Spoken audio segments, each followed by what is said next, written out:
नमस्कार, खेत खजाना में आपका स्वागत है। आज 2 जून है और दिन है मंगलवार। सुबह आज सरसों का बाज़ार काफ़ी तेज़ खुला और तेज़ी बढ़ने के जो आसार हैं वो भी बढ़ते जा रहे हैं। लेकिन शाम के समय फिर एक हल्का-सा दबाव देखने को मिला है बाज़ार पर। ये दबाव हो सकता है कि लोगों से, किसानों से, व्यापारियों से, स्टॉकिस्टों से सरसों निकलवाने के लिए आया हो, क्योंकि सरसों में गिरावट का कोई कारण बनता हुआ दिखाई नहीं दिया है। ना कोई घरेलू कारण है और ना ही कोई विदेशी कारण बनता हुआ नज़र आया है। लेकिन इसके बावजूद कुछ सेंटर्स पर गिरावट आई, जिससे एक बार हल्का-सा दबाव दिखाई दे रहा है।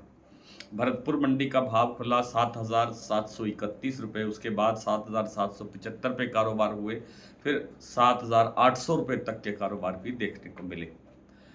लेकिन इस समय फिर बाजार वही जो सुबह भाव खुला था 7,731 के लेवल पर फिर नीचे पहुंच गया। आज जो जयपुर का भाव है वो 50 रुपये बढ़ करके 8,100 के लेवल पर पहुंच गया। 8100 का ये इस सीज़न का ही नहीं, पिछले 3-4 साल का नया भाव है। और जो दूसरी मंडियां हैं उनके अंदर भी एक अच्छी रिकवरी, एक अच्छी तेज़ी देखने को बाज़ार में मिल रही है, क्योंकि आपूर्ति सप्लाईज जो है वो बहुत ही ज़्यादा टाइट होती जा रही है। आज फिर दैनिक आवक देश भर की मंडियों की 6.5 लाख बोरी रही और अकेले भरतपुर मंडी के अंदर मात्र 500 गट्टे, मात्र 500 गट्टे की आवक हुई है, जो कि बहुत ही कम है। गोयलकोटा प्लांट ने आज सुबह 2 बार भाव बढ़ाए, 100 रुपये सीधा करके आज 200 रुपये भाव बढ़े, 8,100 का लेवल बन गया। 7,900 रुपये तक के भाव कल थे और आज सुबह 8,000 और 8,000 के बाद फिर 8,100 का लेवल बनाया।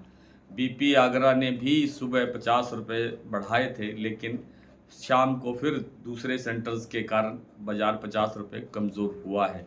लेकिन गोयलकोटा का भाव अभी भी स्टेबल है, इसमें कोई चेंज नहीं हुआ है।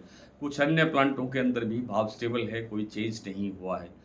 और लगता ये नहीं है कि बाजार कहीं गिरावट की स्थिति में आ सकता है। ये अलग बात है कि 150 रुपये की कोई मुनाफा वसूली आ जाए तो आ जाए, इससे ज़्यादा की गिरावट के आसार बहुत कम हैं। विदेशी का कोई ऐसा कारण नहीं नज़र आता है जिससे कि सरसों में गिरावट आए। सोयाबीन पर दबाव ज़रूर बना हुआ है, उसका एक अलग विषय है। वो ये है कि सोया मील, जो आप जानते होंगे सब लोग, कि सोयाबीन की जो फसल है वो तेल के लिए नहीं जानी जाती है, तेल की पहचान नहीं है, उसकी मील की पहचान है, जिसे हम देसी भाषा के अंदर खल कहते हैं। और खल जो है उसको जो मील कहते हैं वो होते हैं डी ऑयल्ड केक। तो उसका जो एक निर्यात का सौदा था हमारा भारतीय मील का, विदेशी सौदा था, बड़ा सौदा था, वो डील कैंसिल होने से जो मील हमारी स्थगित हो गई, उसका उस कारण से जो प्लांटों की जो डिमांड होती है सोयाबीन की, वो कमज़ोर हुई। दूसरा, जो सोयाबीन का जो विदेशी बाज़ार है वो काफ़ी अच्छा है, मजबूत है। जैसे अर्जेंटीना है, जैसे ब्राज़ील है, अमेरिका में बिजाई अब हो रही है तो बड़ी अच्छी बिजाई की पोजीशन है, और इन सब कारणों से बाज़ार सोयाबीन का दबाव में आया। तीसरा जो सबसे बड़ा कारण है सोयाबीन में गिरावट का, वो है काफ़ी भाव अच्छा आ गया था, ऊंचा भाव हो गया था, लगभग 8,000 रुपये के आसपास जो है कीर्ति प्लांट पहुंच गया था।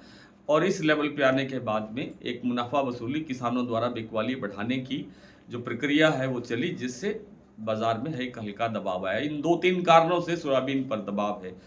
सोयाबीन की जो दैनिक आवक थी वो कल परसों तक मात्र लाख बोरी, 1.25 लाख बोरी के आसपास चल रही थी, जो आज बढ़ करके 2.25 लाख बोरी के आसपास पहुंच गई है। यानी एक लाख बोरी से अधिक की आवक बढ़ गई। तो वो भी एक इस तरह का एक प्रेशर, दबाव सोयाबीन पर बना है।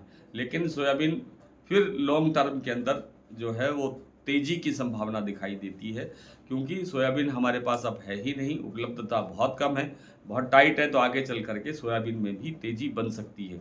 और सरसों के अंदर तो गिरावट की कोई संभावना, कोई कारण तो है नहीं, फंडामेंटल बहुत मजबूत है। लेकिन को टेक्निकली दृष्टि से कोई बाजार को थोड़ा बहुत कोई करेक्शन आ जाए, गिर जाए, तो कह नहीं सकते। बड़ी गिरावट की, बड़े मंदे की संभावना सरसों में नहीं है। सरसों नए भाव बना रही है।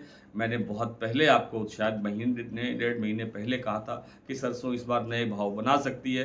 तो देखिए भरतपुर मंडी का भाव आज की अगर 7,800 के कारोबार की बात करें तो 7800 तक के लेवल बन चुके हैं। ये एक बड़ी उपलब्धि है सरसों के बाज़ार की। और 8,100 का भाव पहुंच गया है आपके जयपुर का भाव। आपको याद होगा कि जब कोरोना के नेक्स्ट जो अगला साल आया था उसमें जयपुर का भाव 8,300 8,400 के लेवल पर भी पहुंच गया था। तो इस बार भी आसार वही बनते जा रहे हैं। आइए कुछ मंडियों प्लांटों की स्थिति देख लेते हैं क्या है वर्तमान में इस समय जो स्थिति है वो क्या है बाजार की, उससे आपको साझा कर लेते हैं। भरतपुर मंडी का मैंने आपको बताया कि भाव खुला 7,731 और 7800 पर कारोबार होने के बाद वापस बाजार नीचे आ गया। 8,100 जयपुर, दिल्ली 7,875, चरखी दादरी 7,825, अलवर 7,800, बरवाला 7,400, हिसार 7,800, मोरेना मंडी 7,550, ग्वालियर 7,500, खैरथल मंडी लगभग 7,800, 7,790 95 तक के कारोबार हुए हैं। टोंक मंडी 7,780, निवई मंडी 7,800, सिवानी मंडी 7,150, नड़बई 7,731, किरली मंडी 7,775, गंगापुर सिटी 7,751, रेवाड़ी 7,800, धौलपुर मंडी 8,000, खैरथल मंडी मैंने बता दिया, गंगापुर सिटी भी बता दिया, हिंडौन 7,871, सुमेरपुर 7,990, आप 7,800 भी मान सकते हैं इस भाव को। शारदा में भाव है 8500 रुपये, बीपी आगरा का भाव है 8500 रुपये, 50 रुपये घटने के बाद में गोयल कोटा 8,100 रुपये।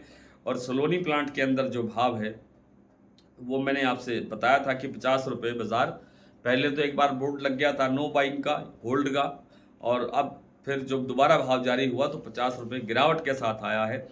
8,925 शमशाबाद, 8,835 दिग्नेर, अलवर प्लांट में भाव है 8,960 और 8,875 रुपये का भाव है कोटा प्लांट में। जो अडानी के प्लांट हैं अलवर और बूंदी, वहाँ पर भी 100 रुपये की तेजी सुबह दर्ज हुई थी, 8100 तक भाव पहुंचा, लेकिन अब फिर 100 रुपये गिर करके 8,000 का भाव रह गया है। आज इतना ही, कल आपसे फिर मुलाकात होती है, तब तक के लिए नमस्कार।